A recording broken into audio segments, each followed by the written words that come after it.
あの夜、私は最後まで見てはいけない映画を見てしまった。こんばんは、ゆいです。これは仕事帰りに立ち寄った映画館での話です。週末ということもあり、まっすぐ帰る気にはなれず、駅前の映画館に入りました。レイトショーは1本だけ。タイトルは映画館。少し迷いましたが、他に選択肢もなく、私はそのままチケットを買いました。館内は驚くほど静かでした。静かすぎて、自分の足音だけが浮いているようでした。シアターに入ると、観客は数人だけ。前に1人、後ろに2人、少し離れた席に1人。週末にしては人が少なすぎる。でも、その時は深く気にしていませんでした。映画が始まりました。内容は古い街を舞台にしたホラー映画。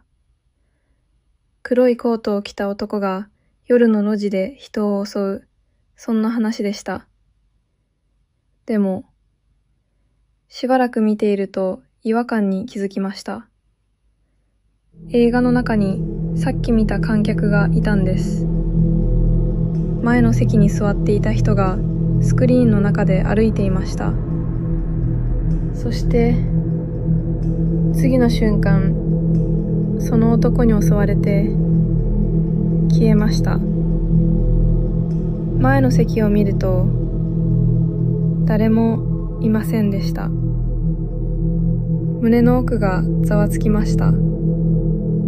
後ろから聞こえていた咳もいつの間にか消えていて、さっきの人もいなくなっていました。